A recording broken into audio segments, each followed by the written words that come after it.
What up? It's your boy T-Burn in Reaction Edge Russell Wednesday. About to get to another video from Wrestling Fastback. This is 10 WWE gimmicks that were set up to fail but got over. Now you know there are things that are destined to fail because of it's unlikely to be something to be successful like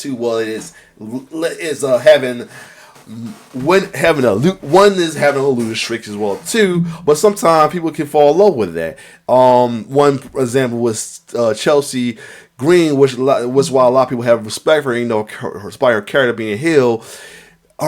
She got big respect now since Unreal because she's talking about how she's willing to be paid to take losses to get over. And I mean, she said somebody had to lose, and if I get paid to lose, I'm all for it though. You know what I'm saying, and got over it as well too. Silly gimmicks or silly backstories can help. Look like something that can fail. Could they give it to the person? Could they have no high hopes for that character? Sometimes backfire in a good way and gets over. So other than that, we'll see those 10 WWE gimmicks that were set up to fail but got over. Let's get it. I got a phone call. Let me take this real quick. Alright, I'm back. So let's get into this video real quick though. But the time that 10 WWE gimmicks that were set up to fail but got over. Let's get it. 1, 2. This on? In wrestling, not everyone can be the main event, but some middle-of-the-road characters can leave a big impression. Dude, I never made more money, had more fun. Like it was incredible actually. And then the crowd organically turned me babyface, which is something I never even thought was possible. People started to feel bad for me. There was real sympathy. Exceeding any expectations fans and the higher-ups may have had for them. Well, luckily for me, it was just lightning in a bottle. Right opponent, Braun Strowman, got 15 to 20 seconds of promo time. It just all came together so well, and just that performance that night with Braun Strowman, fans got behind it after that. For this video, we'll be looking at mid-card wrestlers who were given personas or roles that could have easily failed, but in each case, the talent knocked them out. Ezekiel, Lord. They would tell me the ratings are really good. Hey, the social media loves this stuff. And Hunter came in. Now Hunter took over, and the very day he took over, he was like, hey, just so you know, I'm bringing Elias back. Today, we highlight 10 memorable WWE gimmicks people thought would flop. I just forgot my next line. So I'm just like, shit. I just remember saying something like, you know what? I got kids. I need this. I have kids that I have to feed. They just took the mic from Paul and said that line. Let's talk about your kids. I don't give a shit about your kids. Next thing you know, it's on a t-shirt. That was my very first ever singles t-shirt. Anyone who saw Elias work in NXT as the Drifter knew the gimmick had potential to be a fine talent on the A shows. However, with the quality of programming on the main roster being so poor in 2017, it was hard for fans to have high expectations for anyone coming over from NXT, mainly due to Vince McMahon's track record of not booking such performers well, specifically mid-carders still finding their character, such as Elias. Behind the scenes, Triple H knew Elias' character was a shoo-in for Raw or SmackDown, but McMahon still had to be convinced it could work. Meanwhile, fans weren't too hopeful following Elias' early appearances on the main shows, where he wandered aimlessly backstage. Plus, he lost his second name of Samson and his Drifter moniker. However, in a one-to-one private meeting with McMahon, Elias made it count with a great performance, which he discussed in an interview with Inside the Ropes. I introduced myself briefly, and I said, well, the writers said I should come in here and do my act and do that for you. He says, yeah, please. I'd love that, Vince. I'd love to do my act, but I need you to silence your cell phone. Hold your applause, and most importantly, Vince, shut your mouth. Yep. And I sang my song, and when I was done, he was like, oh, this is going to be good. He was so into it, right? Yeah, from that day on, it was kind of like, off to the races with building Elias. From there, the rest is history, as Elias impressed each week with fantastic musical performances. Right now, I need you all to silence your cell phones, hold your applause, and shut your mouths. Who wants to walk with Elias? Yup. WWE stands for Walk with Elias. Yup. Following 4 years of success, it was deemed time for a refresh for Elias, but few would have predicted what would happen next. After shaving his beard, Vince now saw Elias as a completely different person, never mind a different character, and thus Elias' younger brother Ezekiel was born, a clean-shaven, fresh-faced wrestler in trunks. The whereabouts of Elias were unknown, while Zeke was fulfilling his boyhood dream of becoming a WWE star. I mean, it's basically a dream come true, I am Ezekiel. I'm Elias' younger brother, man, and I'm so happy to be here on Monday Night Raw. This could have easily flopped, but it was pulled off and executed well. And I get questions all the time, you know, it's like, hey, why don't you grow your beard out? You'll look just like your brother. And it's like, believe me, I've tried. It doesn't take. But out here, I'm here. It's like, you know, Elias. Yeah, it's crazy how this went over. Zeke could speak. Everyone is gonna want to speak with Zeke. Elias with his younger brother, Ezekiel. My eyes are closed. Why don't you want to look at the photo? That's a doctored picture. Is your real There you name go, KO. Ezekiel? Yes. He's telling the truth. Yo, KO crashed out over this was gold. It just made for some really great TV. In fact, and they would tell me, You're not Ezekiel. You're Elias. Hey, the social media loves this stuff. And so I think initially they wanted it to be 2-3 weeks with Kevin. I have no idea if there was a long-term plan. Probably not. Although his run was brief, Ezekiel was a welcome addition on the screen. And Hunter came in. Now Hunter took over. And the very day he took over, he was like, hey, just so you know, I'm bringing Elias back. A wrestler going on a losing streak can be hit or miss, though sometimes such a run may not actually be intentional. In the case of Kurt Hawkins, he was used as an enhancement talent before returning in 2016, as the company had no intention of pushing or using him in storylines. I just spun it into something fun. It just became a thing. It's a life of its own. And like, we could be in the middle of nowhere in some live event, and like people really cared about my match. Like they wanted to be there to say they saw me win, you know, that final time, you know, even if they didn't know I was Kurt Hawkins, whatever, they just knew, oh, it's a guy that loses all the time. Oh my God, you know, and they were invested in what I was doing. And it was the best feeling, you know. Then after a year of losing every match, Vince wanted to give Hawkins a victory in his hometown of New York, which would be against Heath Slater in a nothing match on Main Event. Kurt responded by mentioning the massive losing run he was on and how this should be used in an angle. I remember one time I was supposed to be Heath Slater on Main Event, and I went, oh, no. I said, no, please, no. Yeah. I said, what? No. I said, this could be something. I said, but there's no sense in ending it on Main Event against Slater. That's the Hawkins politicking. You politic to lose. So I'm like, who does that? The higher-ups agreed, and from there, Hawkins slowly turned babyface as fans wanted to see him finally get his hand raised. Dude, I never made more money, had more fun. Like it was incredible actually. And then the crowd organically turned me babyface, which is something I never even thought was possible. People started to feel bad for me. You know, there was real sympathy. Everybody's talking about me.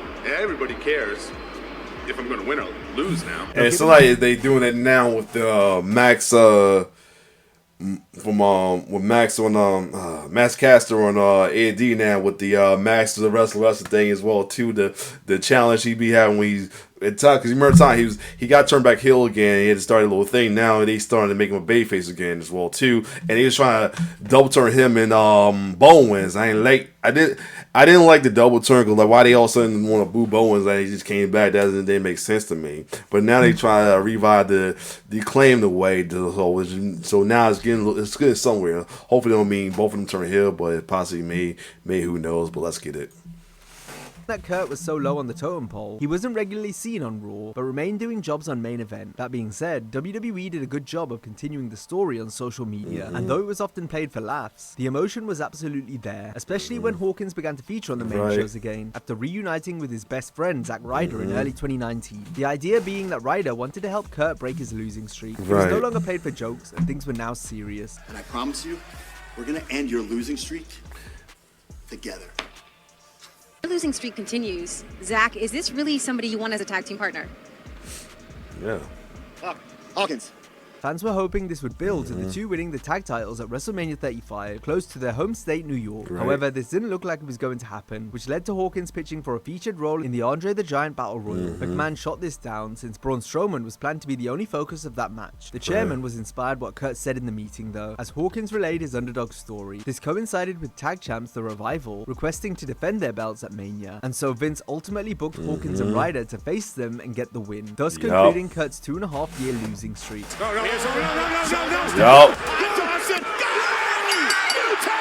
Yup.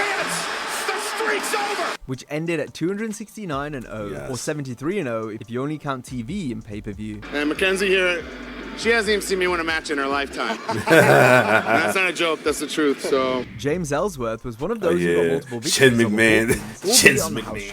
Initially, Ellsworth was a jobber who made a big impression due to his unique look, and thanks to the hilarious promo he cut before being squashed by Braun Strowman on Raw in 2016. Any man with two hands has a fighting chance. I can only imagine what that may do for my career. He's already missing a chin. He may be missing a head. Oh my God! Ellsworth was brought back and impressed again, as Dean Ambrose helped him score numerous shock victories against AJ Styles. What changes are you going to make in the second half of this match? I'm going to try to use my 2 hands as much as possible. Yup. Ambrose, another dirty deeds! Yup. Get it, baby!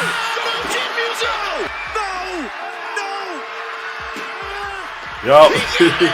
James was popular with the fans and ultimately given a contract. Who would have thought a local competitor coming in for what was meant to be a one-time appearance could have such an impact? Well, luckily for me, it was just lightning in a bottle. Right opponent, Braun Strowman, got 15, 20 seconds of promo time. It just all came together so well, and just that performance that night with Braun Strowman, fans got behind it after that. And I appreciate every fan that's ever helped me out because of that. Ellsworth was later paired with Carmella as the company got as much as they could from his character. Are you and Carmella in a relationship? Let's say that. What are you talking about? Let me ask you. He was later released, only to be rehired and then fired again a short time after. You're fired!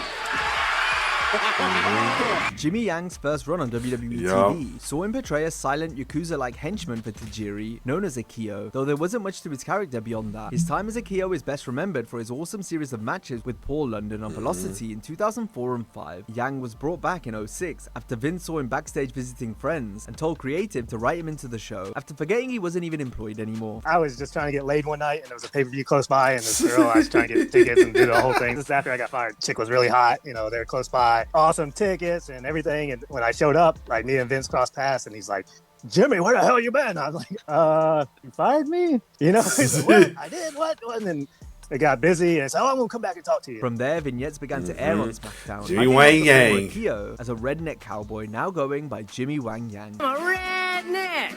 My name is Jimmy Wang Yang. I'm your boy. Giddy up. This was a shock to fans who may not have realized this was closer to who he actually was in real life, compared to his last gimmick where he was supposed to be Japanese, despite being of Korean descent. This fella just came up to me and asked me where the Japanese restaurant is. Well, I look like I know where the Japanese restaurant is. Ain't no yeller about me. But there's one color about me, a little red. Plus, Yang was born in the US and grew up in Georgia, hence his legit Southern accent. Redneck like me, like NASCAR. It's kind of like Pat Maria was really born in the U.S. as well too, though. If you don't know that, and his accent in Mr. Miyagi wasn't real. If you gotta catch his comedy act, he's pretty cool. It was like Pat Maria. He kept his comedy stand up. He talks about that way as well too. Don't be and butt whoop. Looks like a cross between JR and a geisha woman. Despite the drastic gimmick change and silly vignettes, Wang Yang proved to be a good hand on SmackDown, where he worked good matches in the cruiserweight division. Yang likely would have had a title run if he'd returned a year earlier, but as it happened, the period he came back was dominated by back-to-back lengthy reigns from Gregory Helms and Chavo Guerrero. That being said, Jimmy gave both wrestlers a run for their money in strong matches on pay-per-view. He's gonna go for it. He's going for that. Oh, that moonsault. Nobody home. Jimmy Wang Yang. He was awesome in the ring, Yang stuck around on SmackDown until he was released in 2010, and though he didn't necessarily feature in storylines or cut too many promos, his in-ring work and superb attitude behind the scenes kept him on the roster for a solid 4-year run. I think people never gonna forget, Asian redneck, but that's kind of an accomplishment to me, saying, okay, y'all remember that goofy Asian redneck guy? Umaga's character was interesting, as it seemed like something plucked from the 80s or 90s. R.I.P. Umaga. Fans were unsure if an animalistic savage like this could work in a more modern age. Especially, he just came from his little small run as part of the 3-man Warner with Rosie as well too as Jamal. So it was like interesting, but Samoan Bulldozer for the Hill fans it worked. Proved to be a tremendous monster heel.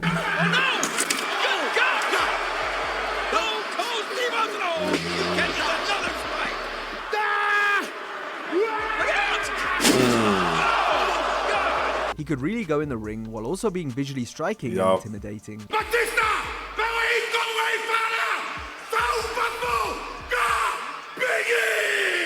In 2009, Umaga evolved to speak clear and coherent English. It will be a Samoan strap match.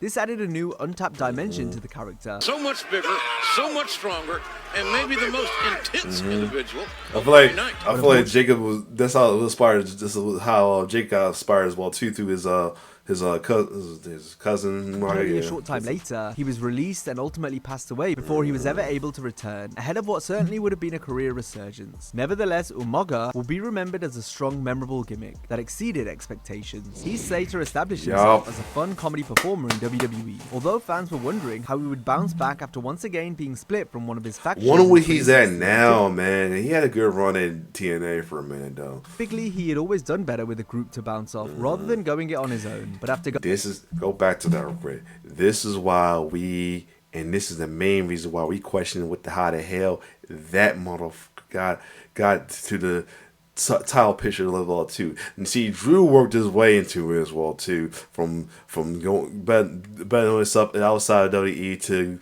revamping himself in NXT as well too. But this guy right here, Jinder, we never understand how the hell that happened.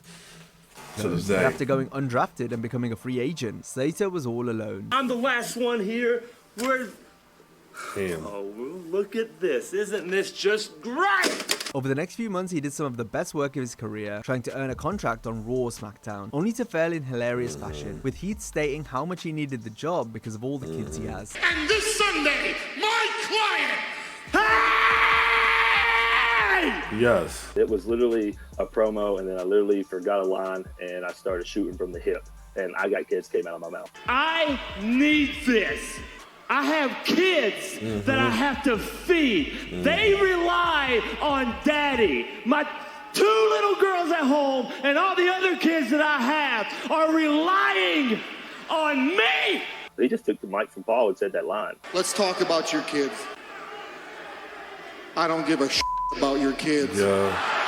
To go home to my 7 kids now and tell them daddy doesn't have a job because you want to put me up on unbearable odds. You look so beautiful tonight, you know that? Thank you so much, Stephanie. No, it's actually Rhino. And that's how eventually got signed to the Blue Line, thanks to help from Rhino, as the two became an entertaining tag team. This one's... Hey, what's her name? This is my little girl, Brandy Lynn, baby! That single white trailer we're in, as soon as we win the tag team titles, we're gonna get a double one, baby! Yep. He's got kids. That too. Yeah, you have to. Many kids. How many kids do you have? And he's in TNA too. It's like, but somebody mentioned Crow. He got kids. Like, you damn right, dude. I love it. Given the fact he debuted on the main roster at age 40, Rico knew he had to seize any opportunity that. Wow, he's 40 when another success story right there. A late bloomer story as well too. You know, the biggest late bloomer star in wrestling of all time is DDP. Despite having only been wrestling for a few years, he was decent in the ring while also possessing charisma. What was your interactions with Vince McMahon like? Terrible. He didn't like me. He didn't want me up there in the first place because I was too old. Rico initially impressed as the stylist for Billy and Chuck, and from that came a shift to a more flamboyant, eccentric persona. Lord. Rico modeled his new erotic gimmick after Adrian Street, who he worked with to flesh out the character. Lord. Rico wasn't given too and much poor direction Jackie. by WWE, and was able I heard to about totally how act bad to off his she went. He's doing the donkey. Lord. Love it. Rico has said that he got a lot of ideas from fans he would speak to after the shows, finding out what they liked and what could be added. Love the fans. Worse than Big Daddy V. They got it right in the commentary. Rico uses this stuff to get into your head to get off your game. Because then when it came down to me kicking somebody's butt, out came the moves. All of a sudden, I turned from all happy and not giving care to whooping the crap out of you. Yeah. You see, so now, is he gay? Is he not gay? You don't know. Rico proved to be a memorable performer who really made good on his chance by taking up a difficult role in a wrestling context and making it mean something.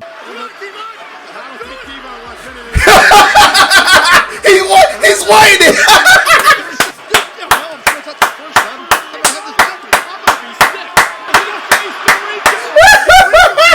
In WCW, Perry Saturn was seen as a solid in-ring performer, reliable and consistent, always delivering between the ropes.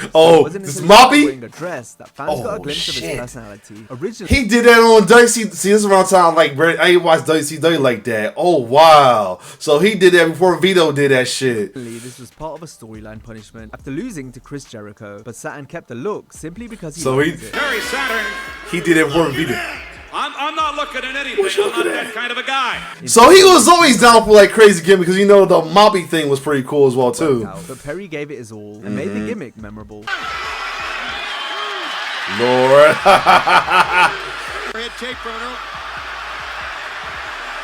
Norman. From an earlier injury. Really, Norman? We said there's two things from Texas. Here he goes. Steers and clears. Here he goes. God damn it, Steiner. Of course, yup, Moppy. The mop he called Moppy. To set the scene, Perry had legit heat backstage after destroying jobber Mike Bell for reasons. Fans speculated if Saturn might get fired or punished, especially since he was already low down. So it was a punishment. Then a short time later, Perry's character dedicated his life to the mop. He treated it like a living being, fiercely protective and completely devoted. Who came up with it? Who approaches you with that at the time? I think Vince. I think it was Vince. And when Vince has an idea, you're doing the idea. What was worse, having to wear a dress in WCW or Moppy in WWE? Moppy. The dress was my idea. The Moppy wasn't. Prior to the mop romance, Saturn had already fully embraced the madness. He went crazy, speaking in bizarre, nonsensical phrases that somehow matched the surreal charm of his unhinged persona. British people fight dragons so they don't get all fiery. He made it work though. Monkeys learn sign language so they can tell dolphins they love. Doggies eat applesauce to save the ozone layer. He made it work, yo. New York is on the East Coast because canaries are yellow. He made it work, yo. Get the muffins, Lord. He was so all in on the character, Perry really stuck it to those who thought He he was being did. set up to fail. Tyler Breeze and Fandango were initially paired together somewhat randomly, with no Yup. plan or expectations. However, their shared sense of humor and natural chemistry made This them was- click this right was away. good. Instead of a run-of-the-mill lower-card comedy team, they caught on with the audience. Together, they became Breezongo, also known as the Fashion Police. Their fashion file segments became very popular with fans. These Yup. hilarious Oh, vignettes yeah. aired throughout 2017 on SmackDown, where the duo parodied various moves. and They should have a reunion since Tyler Breeze kind of came back for the homecoming though, and TNA got. Oh no, they can't. I forgot he's injured. Damn, I forgot he's injured right now. But that would have been so cool. They had a little reunion now, or at least an interaction because of the whole TNA and NXT crossover as well too. Yeah, that'd be nice. I know what this is. What's that?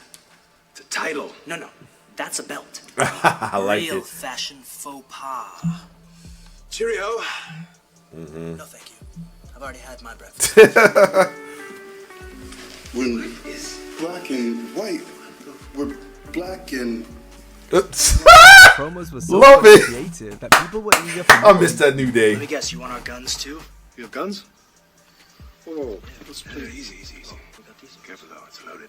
Give it up for my Lord. hater, Breezy Bella! The same can't be said for Vince and Triple H, who reportedly hated these skits. But because they were getting over, McMahon and Hunter begrudgingly allowed them to continue. It was especially entertaining to watch Breeze and Fandango interact with other characters on the roster. He's getting his cardio in. Cardio. Like a spear match. As they attempted to solve over-the-top cases, all of which cleverly circled back to the rest of the teams on SmackDown. They used to do an ugly dance during their entrance. So they come up to their twins. I do miss the Steve Tall days, ain't gonna lie. Unlawful assembly. They walk around backstage like they own the place. Oh, that's jaywalking. And If you enjoyed this video, be sure to similar. This was good, yo. This was a good video, though, man. Definitely memorable gimmicks as well, too, though.